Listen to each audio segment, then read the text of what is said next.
Stacy Faye had once believed that life followed a simple pattern. People were born, they lived, and eventually they died. The world, she thought, was orderly, predictable, and explainable. That belief began to unravel the day she met Adeniyi Oriyomi. She had arrived in Nigeria 29 years earlier, a young Australian woman sent on a temporary development project that was supposed to last no longer than 8 months. At the time, she had told her family she would return soon. She promised her mother she would not get too attached to the country, and she laughed when her father joked that she might come back with a husband. She never went back. She met Adeniyi on January 5, 1999, under the heavy heat of a Harmattan afternoon. The red dust hung low in the air, settling on her clothes and eyelashes as though Nigeria wanted to claim her immediately. Her project supervisor had sent a technician to fix a faulty generator at the site where she worked. That technician was Adeniyi. He spoke softly, with careful politeness, as if every word mattered. When he smiled, it was brief and almost shy, but it reached his eyes in a way that made Stacy feel unexpectedly calm. He was from Sokoto, he said. He worked as a field service engineer and traveled often. He had no complicated past, no dramatic stories, just work, faith, and quiet ambition. It was enough. Love came slowly but firmly. Within a year, Stacy had made a decision that startled everyone she knew. She would stay. They married in a modest ceremony, attended mostly by colleagues and a few distant acquaintances of Adeniyi's. Stacy expected more people, relatives, perhaps siblings. But Adeniyi explained gently that his family lived far away in Sokoto, and travel was difficult. She accepted this explanation without question, at first.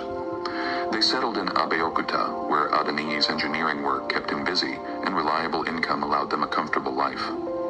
Stacy became a housewife, devoting herself to building a home that felt warm and stable. Children came in steady intervals. Oluwole, their firstborn, arrived with a serious face and observant eyes. He grew into a thoughtful young man who eventually became a teacher. 2 years later came Oluwole, energetic and restless, whose hands always needed something to create. He became a tailor, transforming fabrics into careful designs. Their last child, Oluwole, was born into a house already filled with laughter. She inherited her mother's curiosity and eventually studied mass communication at the University of Lagos. To outsiders, the family looked complete, happy, normal. But there was one absence Stacy could never fully ignore: Adeniyi's family. At first, she asked gently, "Will we visit Sokoto someday?" "Soon," he would say. "Not yet. Work is heavy." Years passed. The question returned in different forms. "Do you have brothers?" "Yes."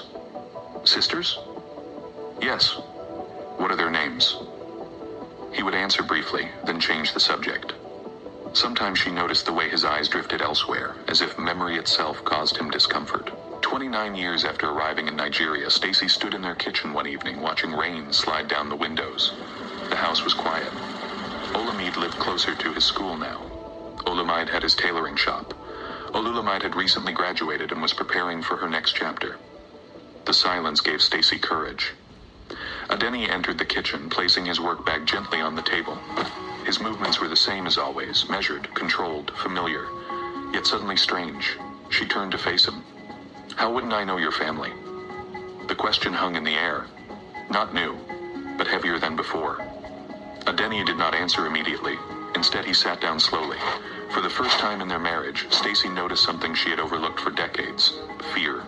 Not ordinary fear. Something deeper, something ancient. "I have told you," he said quietly. "They are far away." "That is not enough anymore," she replied. Her voice trembled, but she continued. 29 years, Adeniyi. 29 years, and I have never met a single person from your family." He stared at the table. "I am your wife." Silence. "You are the father of my children." Still silence. "How wouldn't I know your family?" Adeniyi closed his eyes. When he spoke again, his voice sounded older than his years. "There are things you would not understand." "Then help me understand." Another long silence. Finally, he said something that made the air itself seem colder. "I died once." Stacy almost laughed. The sentence was too strange to accept, but Adeniyi did not smile. "I died in Sokoto." Her hands tightened against the edge of the table. "That is not funny." "It is not a joke." His eyes met hers, steady, serious. "I was buried on September 3rd, 1998. The words seemed impossible, People did not return from graves. People did not continue living as if nothing had happened. Stacy shook her head. No. Yes. You expect me to believe that? I expect nothing. He looked exhausted. I was sick. Very sick. They said I was gone. His voice softened. My family buried me. The room felt smaller. What happened then? He hesitated. I woke. The word barely escaped his lips. In the ground? No. Where? I do not know. Stacy stared at him. Then how did you come back? I walked. The simplicity of the answer made it more frightening. I left Sokoto.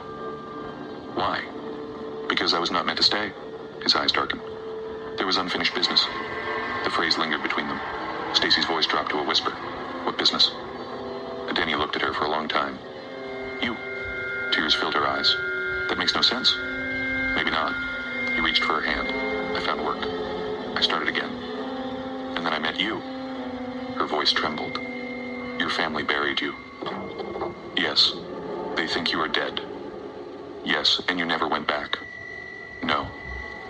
Why? His answer came softly. Because the man they buried is gone.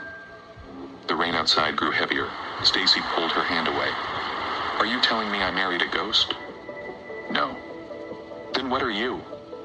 He did not answer. For the first time since she had met him, Stacy felt she did not know the man sitting across from her. 27 years of marriage suddenly seemed fragile, like a story written on water. Yet he was still Adeniyi, the man who fixed generators, the father who carried sleeping children to bed, the husband who remembered her birthday every year, the wanderer who had walked out of a grave and into her life. The rain slowed. Neither of them moved. At last, Stacy spoke again quietly. Take me to Sokoto. Adeniyi's eyes lifted. Fear returned. But something else was there too. Relief. Because unfinished stories could not remain hidden forever. And somewhere in Sokoto, beneath quiet earth and forgotten memory, lay a grave that might still hold the truth about the man Stacy Faye had married. Or the wanderer who had never truly died. Stacy. Still don't believe Adeniyi, but his promises hold gravity and trust at the right moment. He will take us all to Sokoto when he's ready.